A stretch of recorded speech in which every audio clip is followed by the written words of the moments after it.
My name is Madison. I'm 28 years old and I'm the first doctor in my entire family.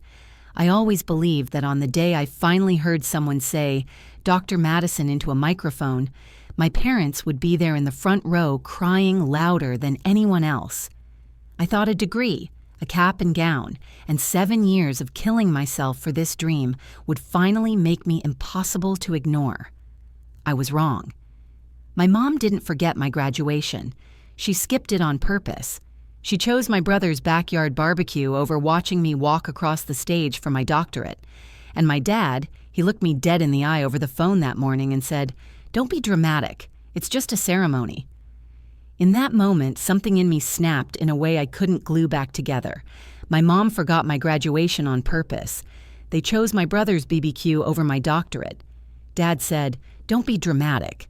So I changed my name and never came back. And that decision changed everything. What I did next wasn't a tantrum. It was cold, calculated, and final. Lawyers, paperwork, a new last name, and a chain reaction that turned my parents into the villains of a story they never imagined they'd be in. Today they say I destroyed the family. But when they were laughing over burgers while I crossed that stage alone, they didn't care that they were destroying me. Before I tell you exactly what my dad said in that call and how walking away and changing my name blew my whole family apart, tell me what time is it where you are and where in the world are you watching from? I want to see how far a story about choosing yourself over your own family can travel. Graduation morning, I woke up before my alarm, heart pounding like it was in a race I hadn't trained for. For a few seconds, I just lay there in the half-dark, staring at the ceiling and letting the quiet pretend everything in my life was normal. Then the reality hit. This was it. 7 years of no sleep, vending machine dinners, panic attacks before exams, and second-guessing every life choice I'd ever made were all supposed to pay off today. Today was the day I'd finally hear someone say Dr. Madison Carter through a microphone in a big echoing hall. In my head, I'd replayed that moment 1,000 times. Every version of it had the same details. My mom in the front row, mascara streaked from crying.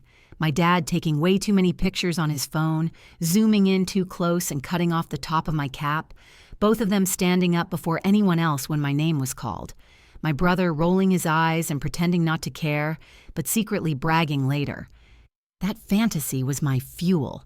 I clung to it whenever I was so exhausted I couldn't see straight. I told myself, they'll be there when it counts. They have to be. I got dressed slowly, almost ritualistically.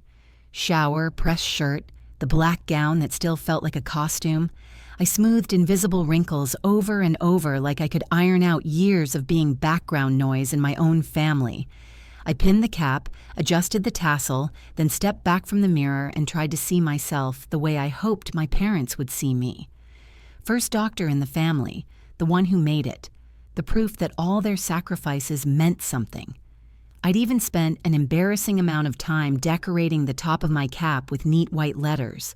First doctor in the family, it was supposed to be cute, a little proud, a little funny. Looking at it that morning, it suddenly felt like a question. First doctor in the family. Does the family even care? Before I could spiral, my phone buzzed on the nightstand. "Mom," the screen said. Relief flooded me so fast I almost laughed. Of course she was calling. Of course they were already in the car arguing about parking and complaining about traffic. I answered with a smile already in my voice. "Hey, are you guys on your way? If you left early, you should still get pretty good seats." They said the sweetie, listen. Her voice cut through mine, bright and too light, like she was about to cancel lunch plans, not something that only happens once in a lifetime. "We mixed up the dates." My brain just stalled. "What?" "Your brother's barbecue is today," she rushed on like she had to get it all out before I could interrupt. "We already invited everyone. There's tons of food. Your father's been marinating the meat since yesterday. It's a big thing for him and for your brother's business with clients coming and all that. We can't just cancel. It would be rude." I blinked at the wall for a second, not sure if I'd actually heard what I thought I heard. "You're not coming," I said slowly. To my doctorate graduation. There was a pause. Then she let out that sigh I knew too well, the one that said, "You're making this harder than it has to be."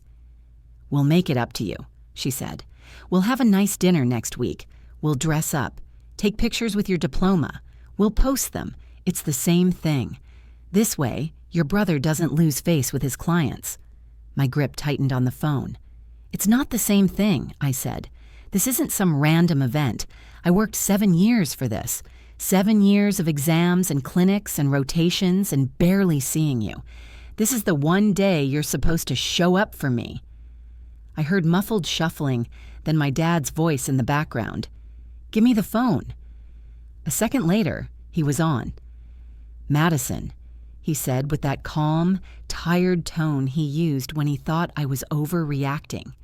"Don't start. We're proud of you, okay? We really are, but it's just a ceremony. They say your name, everyone claps, you walk, it's over. You already accomplished the hard part.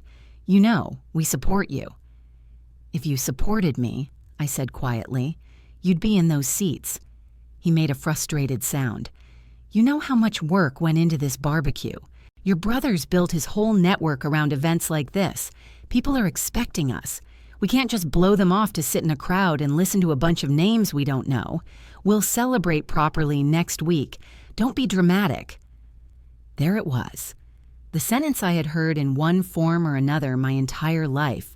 "Don't be dramatic." Said when they left my school play at intermission, said when they forgot to show up for parent-teacher night, said when they skipped my scholarship ceremony because my brother needed the car. It was the family bandage they slapped over every wound they didn't want to look at. Something inside me went very, very still. My cap and gown hung on the closet door behind me, waiting. My fantasy of them in the front row dissolved so cleanly it felt like it had never been real. "Okay," I heard myself say. My voice sounded flat, foreign. "Got it. Have fun at the barbecue." My mom jumped back on the line. "Don't say it like that. We will celebrate. You'll see. Send us lots of pictures, okay? We want to see you on stage." I ended the call before I said something I couldn't take back. For a minute, I just stood there in my silent room, phone still pressed to my ear, listening to the dial tone. I thought about not going, about taking off the gown, crawling back into bed, and letting the day slide past me like it was just another Tuesday. But then a worse thought hit. If I didn't go, they'd probably tell everyone I gave up at the last minute, that I was too emotional, too fragile. So I went. I got in my car. I drove to the university. I parked between minivans decorated with "Congrats Grad" written in soap on the windows. Families spilled out of them carrying flowers, balloons, handwritten signs. I walked alone. Inside the hall, the noise was a wall. Cheering, laughter, babies crying, the thump of the band playing something energetic and hopeful. Rows and rows of families filled the seats. People waved at their kids down on the floor. I found my assigned seat in the graduate section and sat down. The chairs on either side of me were marked with little reserved signs where my parents were supposed to be. I left them there. I couldn't bring myself to peel them off. When the dean told us to stand and turn to wave at our families, a sea of arms went up. Phones flashed. People shouted names. I turned with everyone else, stared at the spot where my parents should have been, and saw strangers. A dad in a baseball cap, a little girl with pigtails holding a stuffed animal, an older couple arguing about the camera, no one who belonged to me. I lifted my hand halfway, then dropped it. Nobody noticed. The ceremony rolled on. Names, applause, names, applause. Every time someone walked the stage and their section of the audience exploded with cheers, I felt a tiny sting, like a rubber band snapping against the same bruised spot on my heart again and again. It wasn't jealousy. It was confirmation.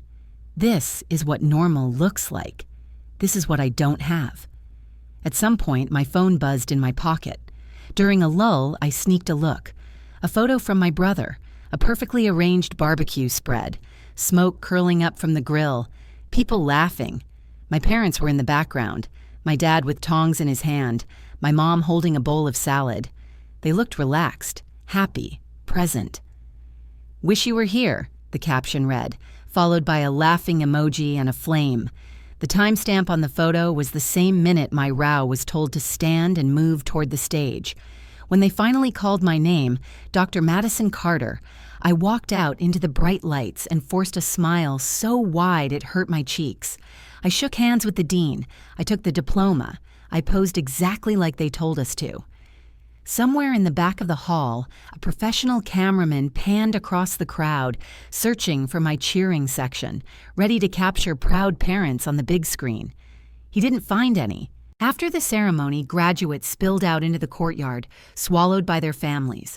There were flowers everywhere, confetti, people crying and laughing and hugging. Parents wrapped their arms around their kids like they'd just survived a war together. I stepped off to the side, clutching my diploma tube, pretending to scroll on my phone so I didn't look as lonely as I felt. A woman in her 50s, another graduate's mother, walked past me, then stopped and doubled back. "Would you like a photo, sweetheart?" she asked gently. "I can take one of you and your family." I forced a grin. "It's just me," I said, lifting the diploma a little. "My family couldn't make it." Her face shifted. Surprise.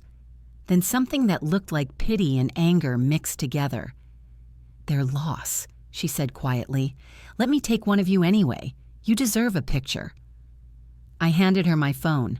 I stood in front of the campus fountain in my cap and gown, the sun in my eyes, holding a degree I'd earned with everything I had. She snapped a few shots and handed my phone back. "Congratulations, doctor," she said, and walked away before I could cry in front of her. Later that night, I posted one of those photos. No filters, no fancy caption, just, "First doctor in the family.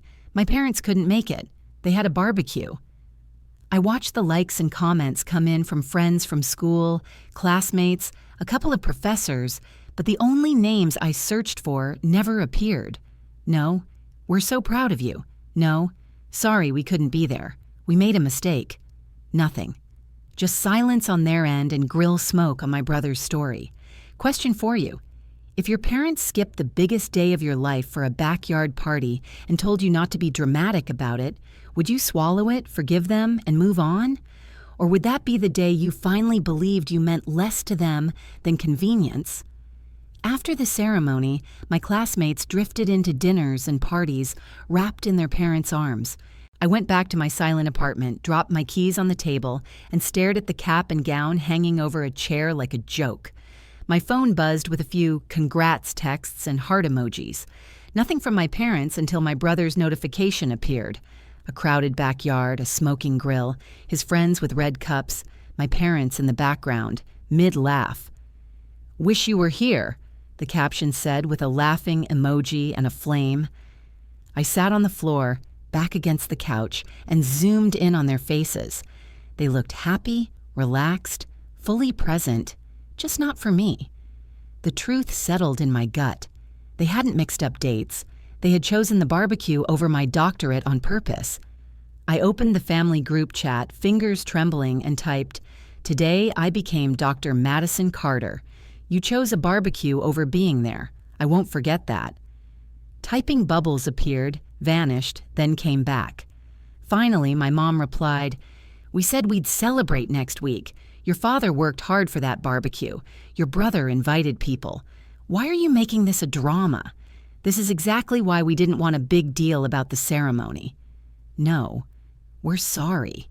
No, we were wrong. Just excuses and that same old word, drama." The tears came fast and ugly. I slid down until I was almost lying on the floor, sobbing into my hands, replaying the empty seats next to me, and the sound of my name swallowed in applause meant for other people. When the crying finally stopped, what was left wasn't softness. It was a hard, cold knot and one clear thought. If they could skip this, they would skip anything. I realized I'd treated their love like an exam I could finally pass with the right grades, the right career, the right attitude. But there was nothing wrong with my answers. The test itself was rigged. I wiped my face, opened my laptop, and typed into the search bar, "Legal name change process state." It started as a what if. The steps were simple. File a petition, pay a fee, show up in court, publish a tiny notice. People did it all the time to match a spouse or mark a new chapter. I wanted to do it to bury the version of me who still waited for my parents to show up. If I was going to kill Carter, I needed a name that meant something. I pulled an old shoebox from my closet. Inside were letters from my grandmother, my dad's mom, Margaret Murphy. She was the one who came to my school plays when my parents were too busy, who mailed me $5 bills with notes that said, "I'm proud of you. Keep going." In one letter, she wrote, "Some families give love like breathing. Others make you earn each breath. Don't stay where you're always gasping for air, Maddie." After she died, no one pushed my parents to do better. The missed events piled up, and "Don't be dramatic" became the family motto whenever I got hurt. I traced her signature, Margaret Murphy, and said the last name out loud, Murphy. It didn't taste like neglect. It tasted like the only person who had ever chosen me first. On the petition form, I typed first name Madison, last name Murphy. My hands shook for a few lines, then steadied. It felt less like paperwork and more like signing my own adoption papers. I wasn't just leaving them. I was choosing whose legacy I wanted to carry. The next morning, I filed the documents at the courthouse. The clerk stamped them without a second glance. For her, it was routine. For me, it was the moment Carter went on life support. On the way home, I mailed certified letters to my parents. Effective on this date, I will legally be known as Dr. Madison Murphy. Please update your records accordingly. No explanation, no apology. That evening, my brother called. "What the hell are you doing?" he snapped. "Mom is freaking out. Dad says you're trying to humiliate us. You're changing your name over a barbecue." I looked at his party photo still open on my screen. "I'm not doing this over one barbecue," I said. "I'm doing it over a lifetime. The barbecue was just the proof." He scoffed. "You're being insane, Madison." I answered without hesitation. "It's Murphy, and I'm not insane. I'm being reborn without you." I hung up before he could respond, hands shaking with adrenaline instead of fear. Then I did one more thing. A friend from high school still followed my parents' shared family Facebook account, the one they used for every perfect holiday post. With her help, I got temporary access. I opened the album from that day, my brother's barbecue. Photo after photo of smiling faces and plates piled high. I added one more picture, my lone graduation shot in cap and gown, standing in front of the campus fountain with no family beside me, and changed the album caption to 3 words, "Wrong priorities documented." Then I logged out and deleted the login. It wasn't subtle or polite, but for once, the truth sat next to their version of events where everyone could see it. That night, staring at my reflection in the dark window, I asked myself, if they didn't show up for this, what would they ever show up for? The silence answered for me. From that day on, whenever someone called me too dramatic, I heard it as a sign my truth made them uncomfortable, not as a command to stay quiet. Question for you. If you had the chance to legally and publicly step out of the story your family wrote for you, would you take it and be reborn on your own terms? Or would you stay and keep gasping for air in a place you were never really seen? The legal process took months, but in my head, Carter died the night I submitted those forms. While the paperwork crawled through the system, I started living like Madison Murphy already existed.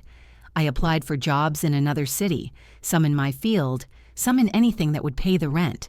Most places sent polite rejections. One mental health clinic in a mid-sized city hours away from my hometown offered me a position as a junior psychologist. The director warned me, "The pay starts low, the caseload is heavy, and a lot of our patients come from messy family situations. It's not glamorous." I almost laughed. Messy families. Perfect. I signed the contract. Packing up my apartment felt like performing an autopsy on my life. Books from college, sticky notes from exam prep, photos. The photos hurt the most. Christmas mornings with my brother front and center, me half cut off at the edge of the frame. Birthdays where the cake was angled toward him. My face blurred mid-blink. I realized that even in the evidence of my life, I was an afterthought. I put most of those pictures in a box, taped it shut, and wrote one word on the lid: before. I left it at the very back of the closet, like a body in a shallow grave. When I emailed my parents to tell them I'd accepted a job out of state, I kept it clinical. I'll be busy settling in. I need space to focus on my career. My mom replied with a thumbs-up emoji and, "We'll visit once things calm down." My dad never answered. In the new city, no one knew who I used to be. On my first day at the clinic, I introduced myself to the receptionist as Dr. Madison Murphy, even though the court hadn't stamped it yet. The name sat awkwardly in my mouth for half a second, then settled. It felt like finally wearing clothes that fit. That's where I met Ava. She was the senior therapist assigned to supervise me. A woman in her late 30s with tired eyes, a sharp tongue, and a way of listening that made silence feel less scary. We worked long hours together, tag-teaming crisis sessions and doing endless paperwork. One night, after a brutal day with a client whose mother weaponized forgetting important events, Ava tossed her pen down and said, "It's always the same. Parents swear they did their best. Then you see the kids sitting there picking up pieces no one admits they dropped." Something in me uncoiled. "Yeah," I said. "Some of us could write a book about that." She studied me for a beat. "You sound like experience talking, not theory." So I told her. Not all at once, not every detail, but enough.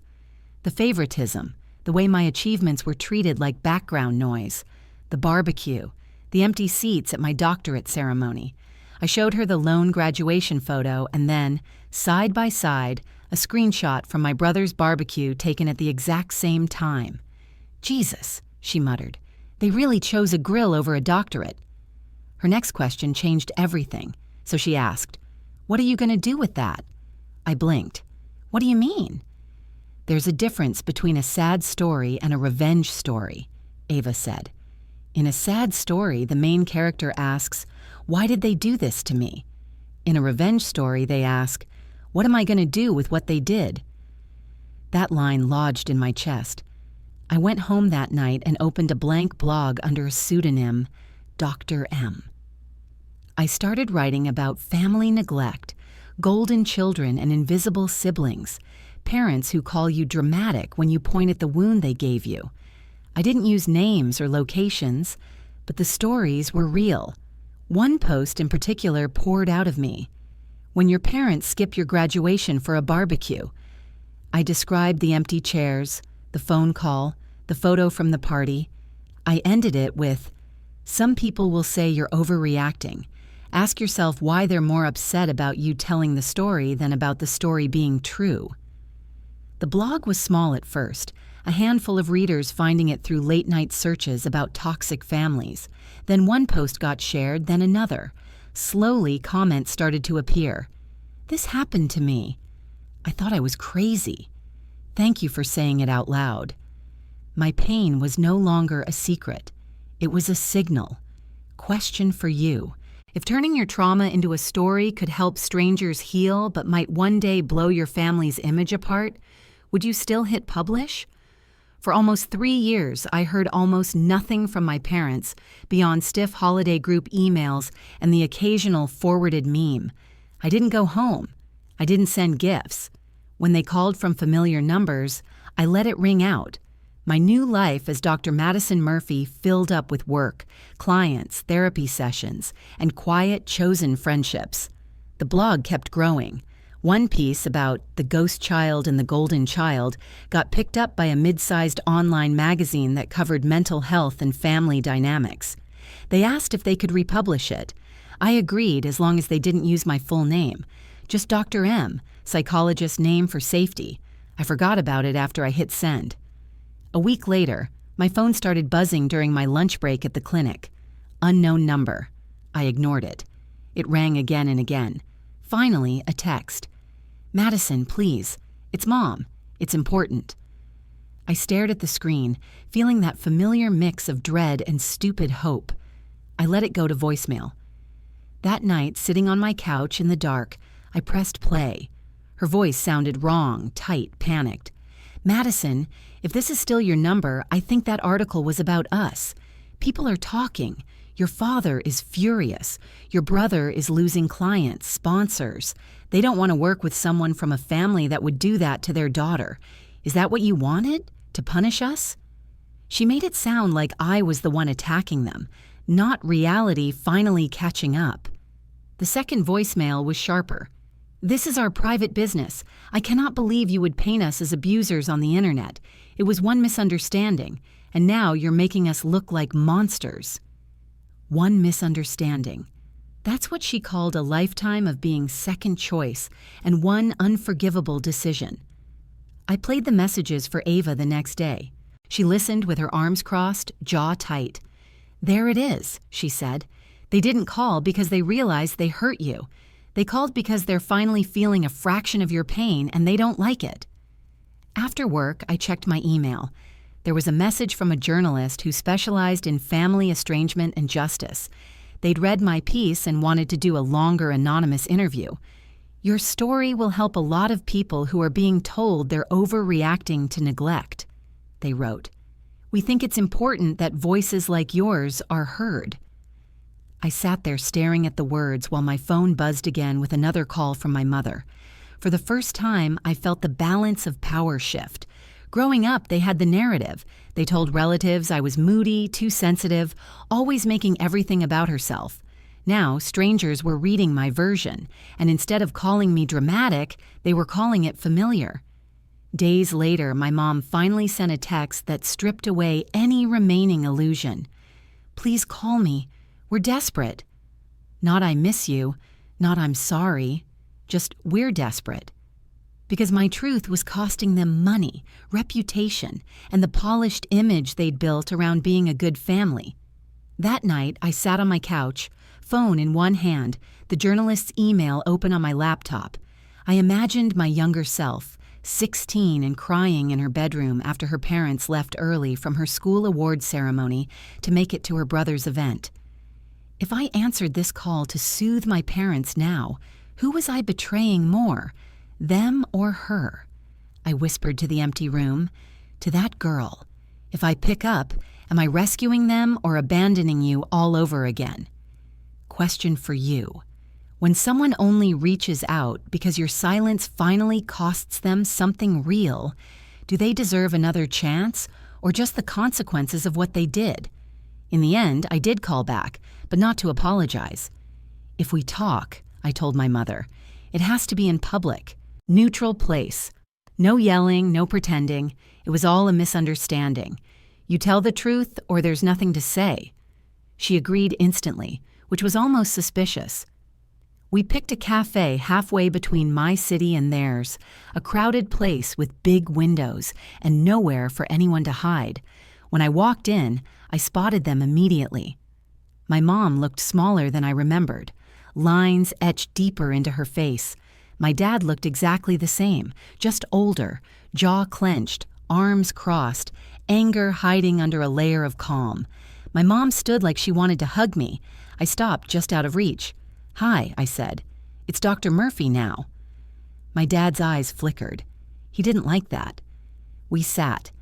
There was an awkward dance of menus and coffee orders like we were strangers on a bad first date. As soon as the waiter left, my mom leaned in. "We're under attack," she began. "Ever since that article, people have been judging us. Your brother's sponsors are pulling out. Clients are avoiding him. Your father's position at the club is in question.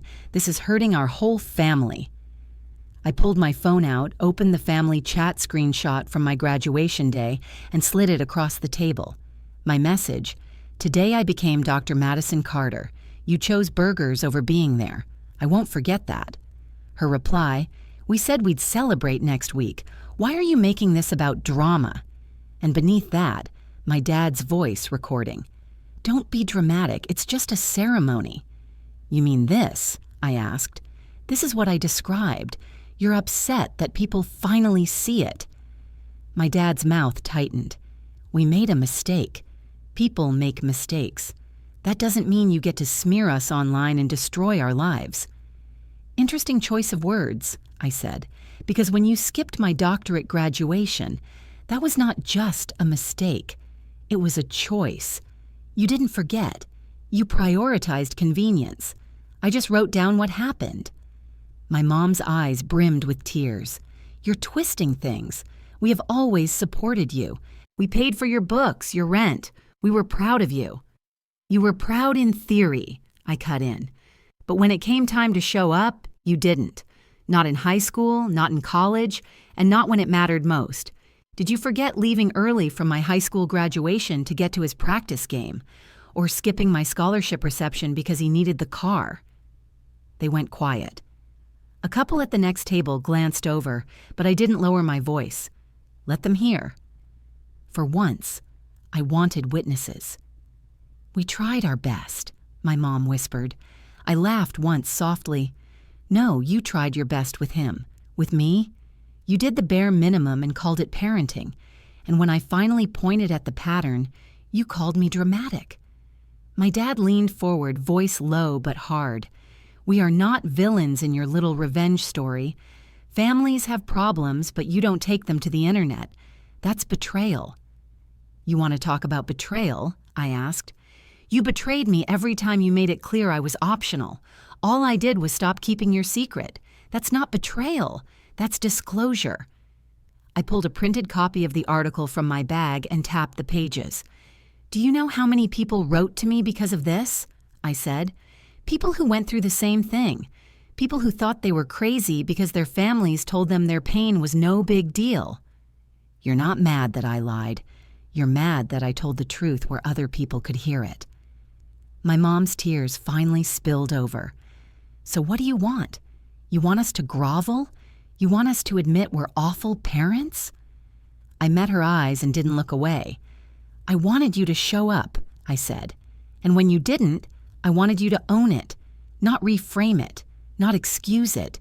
Just own it." The silence that followed was heavier than any scream we'd ever thrown at each other. My father finally broke it, stiff and controlled. "You've made your point," he said. "You've punished us. So now what? You come home, we move on. You're our daughter." Question for you. When the people who broke you only admit pain once their comfort is threatened, do they still get to call you family? There was a time those words, "You're our daughter," would have cracked me open, would have sent me running back, desperate for crumbs of love. But sitting there in that cafe, I didn't feel angry. I didn't feel dramatic. I felt finished. "No," I said quietly, "I'm not coming home." My mother recoiled like I'd struck her. "You can't mean that," she whispered. "We're still your parents." "Biologically," I said. "Yes, emotionally. You fired yourselves a long time ago. I just finally accepted the termination." My dad scoffed. "So you changed a name on some papers. You think that erases blood?" I reached into my bag and pulled out an envelope. Court order, updated license, professional registration. I slid them across the table. "This doesn't erase blood," I said. "It erases entitlement. This is the name on my degrees, on my clinic door, on my work, Madison Murphy. You don't get to use the old one to drag me back into a role that almost destroyed me." My mother's hands shook as she read. Tears smeared the ink. "So that's it?" she asked. "You're erasing us?" I shook my head. "No, I'm just refusing to let you keep erasing me. I invited you into every milestone, every time you chose something else. I believed you. I finally adjusted my life to match what you showed me." My father's voice rose. Accusations, minimization, the same old script. I cut him off. "This isn't about one barbecue. It's about a lifetime of coming second. Second to convenience. Second to schedules. Second to your golden child. My doctorate was just the proof. The day you confirmed that even at my highest, I still wasn't worth the drive." My mother reached across the table, gripping my wrist. "We can fix this," she begged. "We'll apologize publicly. We'll admit we were wrong. Just don't throw away your family." I gently pulled my hand free. "You can't fix rot with fresh paint. You have to tear out what's decayed. And for me, that meant removing myself from a system where I was only loved when it was cheap." I stood, the chair scraping softly. "From now on, when people ask about me, tell the truth. Tell them you had a daughter who became the first doctor in the family, and you chose a barbecue over her graduation. Tell them you called her dramatic. Tell them you only reached out when her story started costing you money and status." My dad glared up at me. "You'll regret this one day."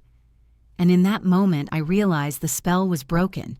His disapproval no longer felt fatal. "Maybe," I said, "but I already regret every year I spent begging for scraps of love from people who couldn't sit in a chair and clap. I'd rather regret leaving than regret staying."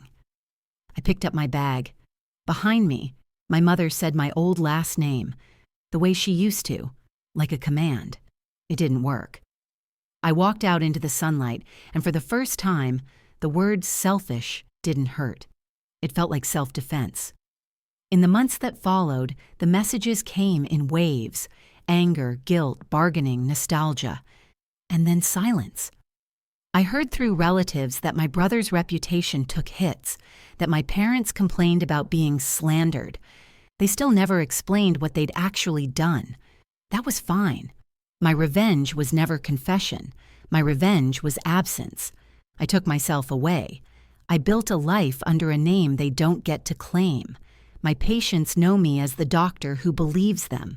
My friends know me as the woman who shows up, because she knows what it costs when people don't. My chosen family knows I will never pick a barbecue over their milestones. Sometimes, late at night, I think about the empty seat at my graduation and the full chairs at my brother's party, and I feel something close to peace because I finally understand this.